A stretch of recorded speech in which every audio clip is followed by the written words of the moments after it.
नमस्कार दर्शक बंधु मो हाथ रंधा चैनल को आपण मानक बहुत बहुत स्वागत करुछि। तो फ्रेंड्स आज मु आपण मानक सहित पवित्र मकर संक्रांति उपलक्षे मकर चाउलर रेसिपी शेयर करने को जाउछि। आशा करुछि भिडियोटी आपण मानक बहुत बहुत पसंद आसीबो। जदि भिडियोटी पसंद आसे तेबे गोटे लाइक करदेवे और शेयर करदेवे। तेबे चलंतु भिडियोटी आरंभ करिबा। एठी देखंतु मो गोटे कप चाउल को बतुराई रखी 3 ରୁ 4 घंटा मुझे बतुराई थी। 1 घंटा भी बतुराइले चलिबो। तो एबे मु ए चाउल को भल भाव में धोई रखी थी। तो मिक्सी जार रे आमे देकी ताकू टिके दरदरा करी बाटी नेबा। तो देखंतु एबे मु चाउलटी को बाटी सारलेनी। पूरा एई भली भाव में हमको बाटी नेबा दरकार। किंतु चाउलटी बाटीबा समय रे बेसी पानी देबे नाही। तो एबे देखंतु आमर चाउल बटाटी तो प्रस्तुत हो सारी। एबे मु एठारे किछि फलमूल नेछि जो थिरे कि अछि कदली को मु छोट छोट काटिक नेछि, टिके डालिंब अंगूर आ टिके सेव को मध्य चॉप करके नेछि, आ किछि काजू किशमिश नेछि, ता सहित नडिया कोरा आ अदा मु 2 प्रकार नेछि। गोटे आंब कसिया अदा आ हमर नॉर्मल अदा, तापरे गोलमरिच गुंड छेना टिके नेछि, तापरे गुड़ नेछि। तो यही सब सामग्री को नहीं आम आरंभ करवा आमर मकर चाउलर रेसिपी। तेबे चलंतु एबे आमे गोटे एमती मिक्सिंग बाउल नहीं जिबा। मकर चाउल बनैबा पई कि टिके बड़ साइज रो मिक्सिंग बाउल नेबे। एबे से जो चाउल बटाटी पकाई सारलिनी सेथिरे गोटी गोटी करी ई जो फ्रूट्स मु नेछि ताकू पकाई नेबी। जहाँ भी आपण इच्छा अनुसार ड्राई फ्रूट्स दे पारिबे, फलमूल आपण इच्छा अनुसार दे पारिबे। अंगूर को मु एठी काटिनी, ताकू मु गोटा पकाउची। बहुत सुंदर देखा जिवो और खाइबा को मध्य बाइट करबा को बहुत बढ़िया लागिवो। ए जो छेना और नडिया कोरा सब गुडी को एथिरे मिसई की पकाई नेबा, गुड़ पकाई नेबा।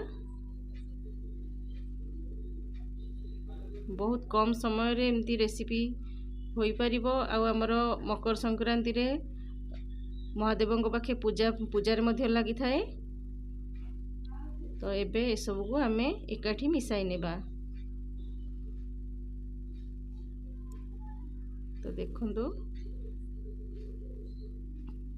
एबे सेथिरे मु टिके मिल्क पाउडर पकाउची। जदि आपण माने खुआ रखिछंती खुआ पकाई परिवे, किंतु मिल्क पाउडर टी हमर घरे इजीली मिली जाई थाए। सेथि पई कि मु आपण माननकु मिल्क पाउडर पकाई कि देखाउची।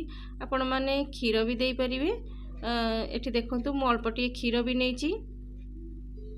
मिल्क पाउडर सहित खीर देला आहुरी बढ़िया टेस्ट होई थाए। ए सब को धीरे धीरे हम एमती गोलाई नेबा। खीर बेसी देबेनी, आवश्यक अनुसार अल्प अल्प करी देबे। कहीं बेसी पानिया करले भी मकर चाउलटी खाइबा को भल लगी न थाए, खीरी भली होई जिवो। तो देखंतु मु अल्प टिके हाफ कप खीर नेइथिली, तो ताकू सब देई देली।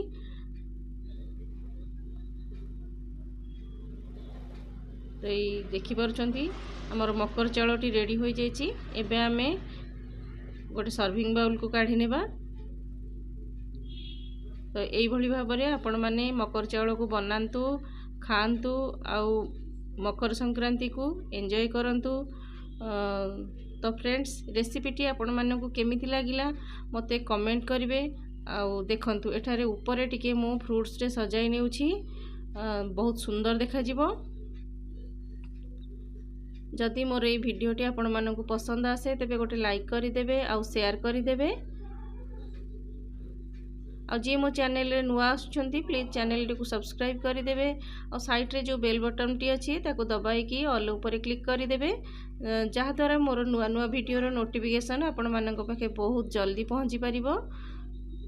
ऊपर गोटे तुलसी पत्र सजाई नेबा। जेहेतु आमे भोग पई प्रस्तुत करूछे, भोग करि सारला पर जाई मकर चाउल को आमे खाइबा।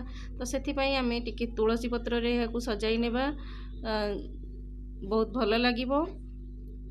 तो फ्रेंड्स एठी मु आपण मानकु कहि रखुची आ गोटे रिक्वेस्ट करूची, वीडियोटी जदि पसंद आसे बहुत बहुत शेयर करिवे। आ आपण मानकर भल पाइबा मते देउथिबारु आपण मानकु बहुत बहुत धन्यवाद। तो देखा हबो मोर आ गोटे एपिसोड रे गोटे नुआ वीडियो सहित। रहुछि नमस्कार। Wish you happy Sankranti.